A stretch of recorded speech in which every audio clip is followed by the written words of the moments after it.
दोस्तों इस वीडियो को पूरा देखने के बाद में आप लोगों को कोई और वीडियो देखने की ज़रूरत नहीं पड़ेगी अबाउट बिटकॉइन और ब्लॉकचेन टेक्नोलॉजी। दोस्तों मैं आज आपको इतनी सिंपल लैंग्वेज में बताऊंगा कि ब्लॉकचेन टेक्नोलॉजी काम कैसे करती है, बिटकॉइन ब्लॉकचेन से कैसे कनेक्टेड है, सब कुछ जानेंगे इस वीडियो में। वीडियो को एंड तक ज़रूर देखें। This is the future. दोस्तों अगर आपको टेक्निकल लैंग्वेज में थोड़ी भी परेशानी होती है तो इस वीडियो को यहीं पर आप छोड़कर जा सकते हैं। दोस्तों 1991 में संतोशी नाकामोटो ने एक This is 8 पेज का पीडीएफ इंटरनेट पर वायरल कर दिया था। इस 8 पेज की पीडीएफ में पूरा ब्लॉकचेन टेक्नोलॉजी बेस है। अब ये अगर आप 8 पेज की टेक्नोलॉजी पढ़ने जाओगे तो आपको टाइम लगेगा अलग और आपको समझ में आएगा कुछ भी नहीं। दोस्तों इस पेज को मैं आपको बहुत ही सिंपल वे में समझा दूंगा इसी वीडियो में। और दोस्तों आप बिलीव नहीं करोगे कि संतोशी नाकामोटो जो एक नाम है, ये कोई पर्सन है या ग्रुप ऑफ पर्सन है या कोई कंपनी है, ये आज तक एक मिस्ट्री है। कोई भी नहीं पता, किसको भी नहीं पता कि क्या है। बट हम बात करेंगे ब्लॉकचेन टेक्नोलॉजी के बारे में। दोस्तों जैसा नाम वैसा काम, ब्लॉक उसकी चेन। अब एक ब्लॉक में होता क्या है, एक ब्लॉक में सबसे पहले आपको दोस्तों मैं बता दूं कि जो ब्लॉकचेन टेक्नोलॉजी है ये न्यू टाइप का डाटाबेस टेक्नोलॉजी है जो बहुत ही ज़्यादा सिक्योर है। अब कैसे सिक्योर हम वो भी आपको बताऊंगा इस वीडियो में। बट पहले जान लेते हैं कि एक ब्लॉक में एग्जैक्टली होता क्या है। दोस्तों कोई अगर एक डाटा है, उस डाटा को ब्लॉकचेन टेक्नोलॉजी में कैसे सेव किया जाता है। तो फर्स्ट ऑफ ऑल अगर कोई डाटा इसमें आ रहा है तो उस डाटा को हैश एल्गोरिदम से एन्क्रिप्टेड किया जाता है एक ब्लॉक में। अब जो हैश एल्गोरिदम मैंने आपको बोला, ये हर एक, मान लो जो भी चेन बन रही है उस चेन का अलग हैश एल्गोरिदम होता है। बिटकॉइन का जो एल्गोरिदम है वो काम करता है SHA-256 हैश एल्गोरिदम पर, और वैसे इथेरियम का जो एल्गोरिदम है वो है इथीहैश हैश एल्गोरिदम। अब दोस्तों जो ये हैश एल्गोरिदम होते हैं ये आपके डाटा को एक ब्लॉक में कन्वर्ट कर देते हैं, और कन्वर्ट करने के बाद में 64 डिजिट का एक यूनिक नंबर होता है जिसको हम लोग हैश नंबर भी बोलते हैं, और हर एक ब्लॉक का एक यूनिक हैश नंबर होता है जो कि उस ब्लॉक पर होता है। अब दोस्तों इस टेक्नोलॉजी को जिस तरह से लोगों ने एक्सप्लेन किया है, मैं उसमें थोड़ा सा आपको चेंजेस करके आपको बताऊंगा जिससे आपको इस टेक्नोलॉजी को समझने में थोड़ी आसानी होगी। फर्स्ट ऑफ ऑल दोस्तों जो एक ब्लॉक होता है उस ब्लॉक में 3 नहीं 5 चीज़ें होती है। वैसे 3 होती है, बस अब आप मान लो कि उसमें 5 चीज़ें होती है ताकि आप ये पूरे ब्लॉकचेन को आसानी से पूरा गैदर कर पाओ, कि समझ पाओ। तो दोस्तों जो 5 चीज़ें होती है उसमें पहली चीज़ होती है हैश नंबर। हर एक ब्लॉक का एक यूनिक हैश नंबर है।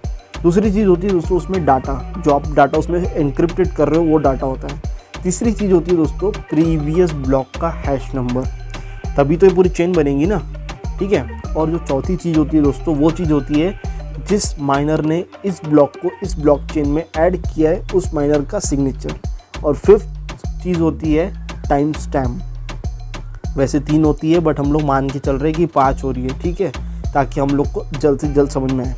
अब दोस्तों ये तो मैंने आपको बता दिया कि एक ब्लॉकचेन में का जो ब्लॉक है उस ब्लॉक में होता क्या है। अब मैं आपको बताऊंगा कि ये ब्लॉक बनता कैसे, बनाता कौन है और कैसे ये काम करता है, ठीक है। तो दोस्तों सबसे पहले मैं आपको बता दूं कि माइनर क्या होता है। माइनर वो होता है जो एक ब्लॉक को ब्लॉकचेन में ऐड करता है। ये इतना आसान भी नहीं होता है दोस्तों ब्लॉक को ब्लॉकचेन में ऐड करना। अब उससे पहले मैं आपको बता दूं दोस्तों कि जो भी ये ब्लॉकचेन टेक्नोलॉजी है इसमें कोई बड़ा कंप्यूटर यूज़ नहीं किया गया है। इसको इस तरह से डिज़ाइन किया गया है कि जो नॉर्मल कंप्यूटर के नेटवर्क से ये उस नेटवर्क को कनेक्ट एक दूसरे से, और ये ब्लॉकचेन टेक्नोलॉजी को क्रिएट किया गया है। अब दोस्तों जितने भी ये कंप्यूटर एक दूसरे को कनेक्ट है उन एक कंप्यूटर को हम बोलते हैं माइनर्स, ठीक है। अब जो ये कनेक्ट है एक दूसरे को, इस चीज़ को हम बोलते हैं पीयर टू पीयर कनेक्शन, और यही एक बेस है ब्लॉकचेन टेक्नोलॉजी का। अब हम आगे धीरे धीरे बात करेंगे किस तरह से काम होता है। अब दोस्तों आपके पास में मान लो कोई डाटा आया, आपके पास में नहीं, एक माइनर के पास में कोई डाटा आ रहा है, तो उस डाटा की जो कॉपी है, जितने भी माइनर लोग बैठे हैं पूरे इस नेटवर्क में, उन सबके पास चली जाती है। एक बार इन्फॉर्मेशन वो डाटा चले गया तो उस माइनर का काम होता है कि अब ये इन्फॉर्मेशन तो चले गया, ये ब्लॉक में चले गया, अब आपको वो ब्लॉक को उस चेन में अटैच करना है, ठीक है। तो माइनर क्या करता है, अच्छा जब ये ब्लॉक आता है तो ये ब्लॉक के साथ में एक मैथमेटिकल प्रॉब्लम भी आता है, और ये माइनर का काम होता है कि उस मैथमेटिकल प्रॉब्लम को सॉल्व करके अपना सिग्नेचर उस ब्लॉक पे करना, उस ब्लॉक को फिर चेन में ऐड करना। इस प्रोसेस को मतलब ब्लॉक को चेन में ऐड करने को हम बोलते हैं ब्लॉक माइनिंग, और जो मैथमेटिकल प्रॉब्लम सॉल्व कर रहा है माइनर, उसको हम बोलते हैं प्रूफ ऑफ वर्क। अब इसमें इस माइनर को क्या मिलेगा, क्योंकि इसका तो कोई बेस नहीं है। जैसे मैंने आपको स्टार्टिंग में बोला था कि ये कंपनी, ये जो भी चीज़ टेक्नोलॉजी जब क्रिएट की गई, ये अनॉमसली क्रिएट की गई, ठीक है। तो इस माइनर को मिलेगा क्या, इस माइनर को जब भी एक प्रॉब्लम को सॉल्व करके उस डाटा के ब्लॉक को ब्लॉक चेन में ऐड करने पर इस माइनर को 12.5 बिटकॉइन मिलेंगे। अब वो जिस एल्गोरिदम पे काम कर रहा है उस एल्गोरिदम का उसको रिवॉर्ड मिलेगा। ये अभी हम लोग को सिर्फ और सिर्फ इंटरनेट पे बिटकॉइन का बता गया है। तो ऐसे लोग इसमें पैसा कमाते हैं, मतलब हर एक प्रॉब्लम को सॉल्व करके इसको पैसा कमाते हैं, मतलब 12.5 बिटकॉइन कमाते हैं। अब आप सोच रहे होंगे कि यार कल से मैं भी धंधा वंदा छोड़ के बैठ जाता हूँ, 5 तो प्रॉब्लम सॉल्व कर ही लूँगा दिन भर में। तो ये पॉसिबल नहीं है दोस्तों। जो सबसे पहले प्रॉब्लम को सॉल्व करेगा उसी को रिवॉर्ड मिलेगा, उसके अलावा किसी को रिवॉर्ड नहीं मिलेगा। और दूसरी चीज़, बड़ी बड़ी कंपनियां बिलियंस ऑफ डॉलर्स खर्च कर रही है ताकि वो इस मैथमेटिकल प्रॉब्लम को जल्द से जल्द सॉल्व करके 12.5 बिटकॉइन का रिवॉर्ड गेन कर सके, क्योंकि एक बिटकॉइन की वैल्यू आज आप देख रहे हो तो 45 लाख तक पहुंच चुकी है। अब ये तो मैंने आपको बता दिया proof of work, block mining और ये काम कैसे करता है। अब दोस्तों आप सोच रहे होंगे कि नितिन भाई तूने पहले बोला था कि ये बहुत ही सिक्योर है, तो जब कोई पार्टी डाटा क्रिएट कर रही है और दूसरी पार्टी के लिए क्रिएट कर रही है तो दोनों देख कैसे लेंगे। तो दोस्तों सबसे पहले मैं आपको बता दूं कि जो पार्टी डाटा क्रिएट करती है उसके पास होती है एक प्राइवेट की, और जब ये डाटा चले जाता है इस नेटवर्क में उस डाटा को एक पब्लिक की भी अटैच होती है। अब ये पब्लिक की तो आप देख सकते हैं, बट इस डाटा को आप एक्सेस नहीं कर पाओगे।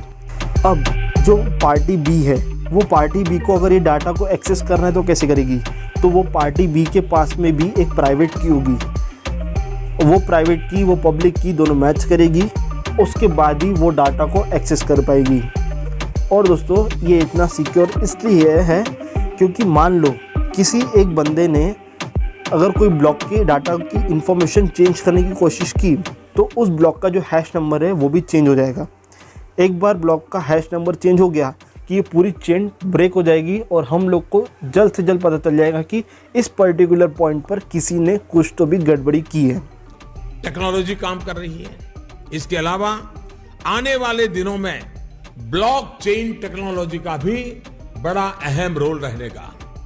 इस तकनीक से सप्लाई चेन की रियल टाइम मॉनिटरिंग हो पाएगी। इससे कि मैं खेती में होने वाले लेन देन में पारदर्शिता आएगी। सबसे बड़ी बात, बिचौलियों की बदमाशी पर भी लगाम लगेगी और उपज की बर्बादी भी लगाम लगेगी।